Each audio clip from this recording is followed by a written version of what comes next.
Are transatlantic cruises the most boring trip on the planet? Or is there something special about them? So what's the truth about the transatlantic cruises? Some say they're unforgettable. Others say it's just too much time at sea. Let's figure it out. You won't believe the surprising reason we saved for last. It could be the secret key how to have the perfect transatlantic cruise. So if you don't know what a transatlantic cruise is, real quick, it's you hop on a ship on either the east coast of the US or the west coast of the UK, and you go the other way. So if you hop on in, say, New York, you're going to England.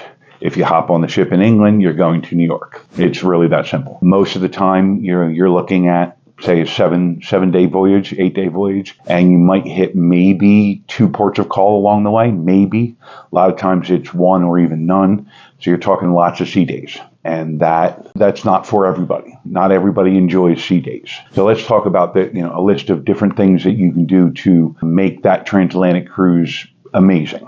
Ocean views, endless horizons, breathtaking sunsets every day. I personally am enthralled by the ocean, and I literally spend hours sitting on a balcony just enjoying the sights, the sounds, the smells of the ocean. Okay, so to me, that's not a hardship. That's pleasure. Next, the days at sea, the luxury of uninterrupted days at sea, relaxation, reflection, peace, solitude, quiet, the tranquility of being, far from land, far from the hustle and bustle. It's a different gear.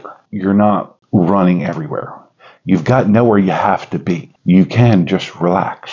You can just take an afternoon nap. You can just be. You don't have to go. There's plenty of time for reading. Bring a couple of books with you. There's quiet lounges. There's quiet spots. There are bars and restaurants that are not open during the day where they don't really care if you go and sit. Well, some of them ask first, but you go and sit and read and sip a cup of coffee or tea or whatever drink of your choice. There are going to be activities on board transatlantic cruises that you're not necessarily going to get on other types of cruises, because here you have the uninterrupted time. You got cooking classes, you got wine tastings, you've got activities that they don't really have the time for on your typical 7-day Eastern Caribbean, where you've got a day at sea, 3 days of islands, a day at sea in your home. Okay, the spa and wellness, pamper yourself. If you like spa treatments, massages, wellness programs, take advantage of them. There's going to be opportunities on board transatlantic you're not necessarily going to get anywhere else. Enrichment courses, lectures,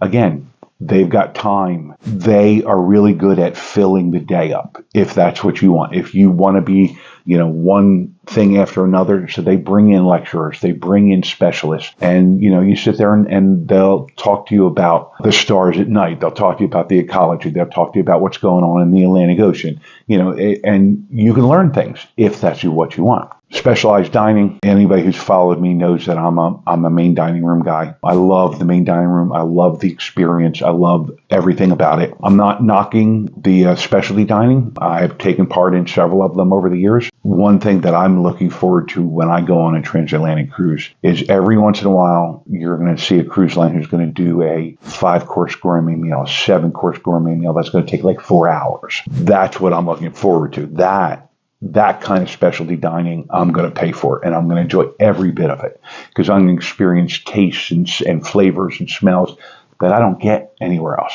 The thrill of crossing a major ocean. I mean, that's on a lot of people's bucket list. To me, that's on my bucket list. The idea of going from arguably following the route of the Titanic, or following the route of hundreds of thousands of people crossing to the New World. I mean, yeah, it's kind of kitschy, but now, there's going to be a port of call or two, and a lot of times they're unique. They're not, the typical ports, because, you're not going down into the Caribbean. So, you're not hitting the Bahamas usually. You're not hitting St. Martin, St. Thomas. If you're leaving from England, from Southampton, they're going to stop in maybe Mallorca. They're going to stop in maybe Portugal or, something along there. And then maybe, you're going to get to spend a day in Bermuda on your way back. It kind of depends on where you're going, more off the beaten path type ports than, your major thoroughfares. Relishing time with fellow passengers. I would be very careful who you take on a transatlantic cruise with you, because when it's the right person or the right group, it's going to be absolutely amazing. You're going to spend time having conversations with these people and deepening those bonds, and you're going to come off that ship closer, a closer family, a closer friendship, closer to your significant other, because you're going to get so much time with them. That relaxed pace, again, you're going to have time to just sit and relax. You're going to have time to have conversations that we don't take the time for a lot because of how hustle and bustle, how busy everything is. You're going to have entertainment options that are going to be different. Some of them are going to be the same. You're going to have a show every night, but you're going to have shows, movies, live music, theme nights. Again, their job is to keep you busy. If you want to be busy, there's going to be something going on. The customer service on board the Transatlantic cruises, in my opinion, from what I've been told, is a step above. Because if you think about it, on a 7-night Eastern Caribbean cruise, yes, there is a level of customer experience that you expect, but you're there for the islands. You're off the ship 3 or 4 days while out of a 7-day cruise. You're in the middle of the Atlantic Ocean. There's nowhere for you to go. So that customer service level has to be stepped up. It has to be higher. The personalized service is going to be better. It's going to be very different. Sunrises and sunsets. Now, if you don't know me, I'm not an early morning guy. To me, the idea of getting up at 5:30 in the morning, let's put it this way, somebody better need a ride to the hospital to get me out of bed that early. Except on a cruise ship. On a cruise ship, I'm up, I won't say every morning before sunrise, but a lot of times I'm up because I want to see the sunrise and I want to see the sunset. Spectacular. Absolutely spectacular. Solo time. Even if you're with a group of people, there is time for you to just chill. Go to your cabin, lock the door, tell everybody to leave you alone for an hour or two, or just go sit in a bar, go find that quiet spot and just watch people, just relax, take a nap. My suggestion, use this as a true escape from technology. Shut off the phone, shut off the iPad, put them in the safe, and just be present. Don't worry about what's going on back home. Don't worry about who said what about which political figure on Facebook. Put the digital world away. Let it go on without you for a couple days. If there's something important, you'll find out about it. And just be present. To me, that's the goal of a cruise in general, specifically there with all 2,000 of them. To me, it's worth it. Suggestion is, if you're from the U.S., what my plan is when we do our transatlantic cruise, my wife and I and whoever else is going with us, we're going to fly over to England a week ahead of the cruise. We're going to enjoy London. We're going to enjoy the English countryside. We're going to explore all of England, and we're going to hop on that cruise, and we're going to float back. That way, it's a one-way flight, and you could do it the other way. You could hop on the ship in New York.